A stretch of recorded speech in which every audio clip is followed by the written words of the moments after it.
আসসালামু আলাইকুম। নবম দশম শ্রেণীর শিক্ষার্থী, উচ্চতর গণিত ক্লাসে তোমাদের সবাইকে শুভেচ্ছা এবং স্বাগতম।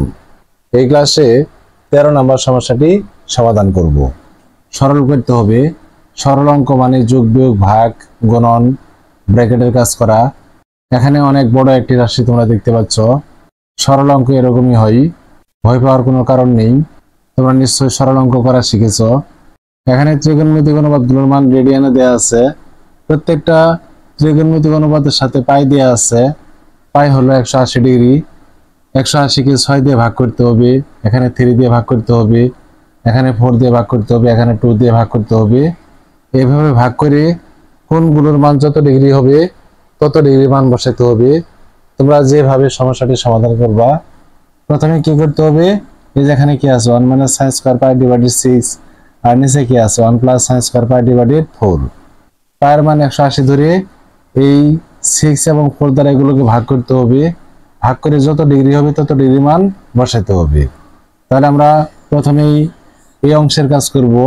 1 - এখানে আছে sin স্কয়ার পাই ডিভাইডেড 6, পাই হলো 180। 180 কে 6 দিয়ে ভাগ করলে 30 হবে, অর্থাৎ sin 30 ডিগ্রি মান বসাতে হবে। sin 30 ডিগ্রি মান কত? হাফ। তাহলে আমরা হাফ বসিয়ে দিব।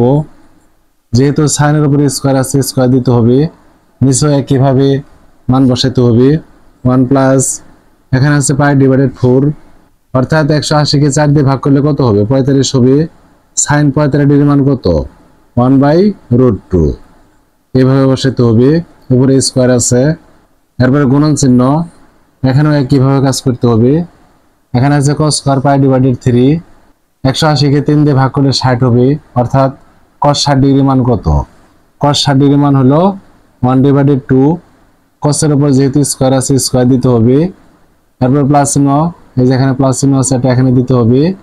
এখানে আছে পাই ডিভাইডেড 6, অর্থাৎ এখানে পাই কে 6 দিয়ে ভাগ করলে 30 ডিগ্রি হবে। যেহেতু পাই 180 ডিগ্রি, cos 30 ডিগ্রি মান কত? √3/2। cos এর উপর স্কয়ার আছে, নিচেও আমরা একইভাবে মান বসাই।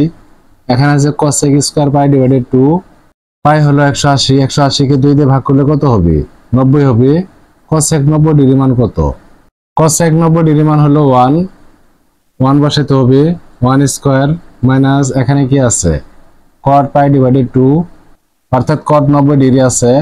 cot 90 ডিগ্রি মান 0, 0 স্কয়ার হবে। এরপরে আছে ভাগ চিহ্ন, এই যে এখানে ভাগ চিহ্ন দেওয়া আছে। এখানে কি আছে sin পাই ডিভাইডেড 3, অর্থাৎ sin 60 ডিগ্রি।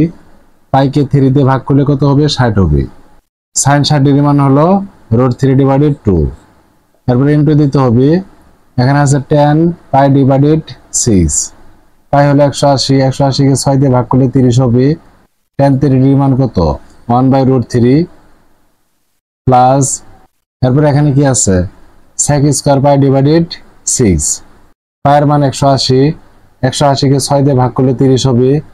sec 30 ডিগ্রি মান কত? sec 30 ডিগ্রি মান হবে 2/√3। এখানে স্কয়ার দিতে হবে। তারপর এখানে সেকেন্ড ব্র্যাকেট দিতে হবে, যেহেতু এখানে স্কয়ার আছে। মাইনাস এখানে আছে tan স্কয়ার পাই ডিভাইডেড 6, পাই হলো 180। 180 কে 6 দিয়ে ভাগ করলে 30 হবে। tan 30 ডিগ্রি মান কত? 1/√3 হোল স্কয়ার হবে। এখন আমরা পাওয়ারের কাজ করব। এই যে এখানে কি আছে 1/2 হোল স্কয়ার, এর বর্গ নিতে হবে। 1/4 হবে। নিচেও একইভাবে 1 + এই যে 1 এর বর্গ কত হবে? 1 হবে। এই স্কয়ার দিয়ে রুট কেটে যাবে, এখান থেকে 2 পাওয়া যাবে।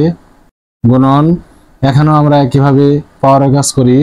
এখান থেকে পাওয়া যাবে 1/4 প্লাস, আর এখানে পাওয়া যাবে 3/4। এই যে এখানে যেহেতু রুট আছে, এই স্কয়ার দিয়ে রুট কেটে যাবে, 3 হবে। আর 2 স্কয়ার কত হবে? 4 হবে। নিচে আছে 1 স্কয়ার মানে 0 স্কয়ার। 1 স্কয়ার 1ই হবে, আর 0 স্কয়ার 0 হবে। 0 আর লেখার প্রয়োজন নেই। ভাগ, এই √3 কেটে যাবে, এখান থেকে পাওয়া যাবে 1/2 প্লাস, এখানে কি হবে? 4/3 হবে। 2 এর বর্গ হলো 4, আর এখানে রুট আছে, স্কয়ার দিয়ে রুট কেটে যাবে, 3 হবে। মাইনাস এখানে কি হবে? 1/3 হবে। এই যে এখানেও রুট আছে, এই রুটটা স্কোয়ার দিয়ে কেটে যাবে, এটাকে আমরা ব্র্যাকেট দিয়ে রাখি। এখন এই যে এটা থেকে এটা বাদ দিতে হবে, 1 থেকে 1/4 বাদ দিতে হবে, আবার 1 এর সাথে হাফ যোগ করতে হবে। যেহেতু এখানে ভগ্নাংশ আছে, লসাগু নিয়ে যোগ করতে হবে। লসাগু হবে 4। এই 4 এর সাথে 1 ইনটু হবে 4 পাওয়া যাবে, মাইনাস এই মাইনাসটা এখানে দিতে হবে। এখানে যা আছে লসাগু তো তাই আছে, তার মানে উপরে যে মানটা আছে শুধু সেটাই লিখতে হবে। আর নিচে লসাগু কত হবে? 2 হবে। এই 2 এর সাথে 1 ইনটু করতে হবে, 2 হবে, প্লাস 2 কে 2 দিয়ে ভাগ করলে 1 পাওয়া যাবে, 1 এর সাথে 1 ইনটু করলে 1 হবে, গুণন এখানে উপরে লসাগু নিয়ে যোগ করতে হবে, লসাগু হবে 4। 4 এর উপর কি আছে? 1 আছে, প্লাস আর এখানে আছে 3, আর নিচে কি আছে? 1 আছে, ভাগ 1/2 প্লাস এখানেও আমরা লসাগু করি, লসাগু হবে 3। যেহেতু দুইটা নিচে 3 আছে, লসাগু 3 হয়েছে, উপরে যে মানগুলো আছে সেগুলোই লিখতে হবে। এখন আমরা যোগ বিয়োগ করব এবং একের সাথে ভাগ উল্টিয়ে দিব, যেটা হলো মেন ভাগ। এখানে 4 আছে, 4 থেকে 1 বাদ দিলে 3 হবে, নিচে আছে 4। এই যে 2টা উপরে চলে যাবে, এই 2 এবং 1 যোগ করতে হবে, 3 হবে। এরপর গুণন চিহ্ন আছে, এখানে কি আছে? 1 প্লাস 3 4 হবে, আর নিচে কি আছে? 4। এই যে 4টা লিখতে হবে। এই মানটাকে 1 দিয়ে ভাগ করলে উপরে যে মানটা আছে সেটাই হবে।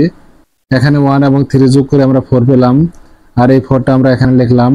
এই মানটাকে 1 দিয়ে ভাগ করলে এই মানটাই হবে, ভাগ 1/2 প্লাস 3/3। এখন এই 3 কেটে যাবে, 4 কেটে যাবে, 2 এর মধ্যে 1 বার যাবে, আবার এই 4 এর মধ্যে 2 বার যাবে। কেটে দেওয়ার পরে কি থাকবে? এখানে থাকবে 1 আর নিচে আছে 2। তারপর ভাগ চিহ্ন, ভাগ 1/2 প্লাস এখানে কি আছে? 3/3, অর্থাৎ 3 কে 3 দিয়ে ভাগ করলে কত হবে? 1 হবে। এটা ভাগ চিহ্ন, এখানে যা আছে এখানেও তাই আছে। এই মানটাকে এই মান দিয়ে ভাগ করলে এখান থেকে 1 পাওয়া যাবে, প্লাস 1 যোগ করলে কত হবে? 2 হবে। এটাই আনসার। আশা করি শিক্ষার্থী বন্ধুরা সমস্যাটির সমাধান তোমরা বুঝতে পেরেছো। সবাইকে ধন্যবাদ জানিয়ে ক্লাসটি এখানে শেষ করছি। খোদা হাফেজ, আসসালামু আলাইকুম।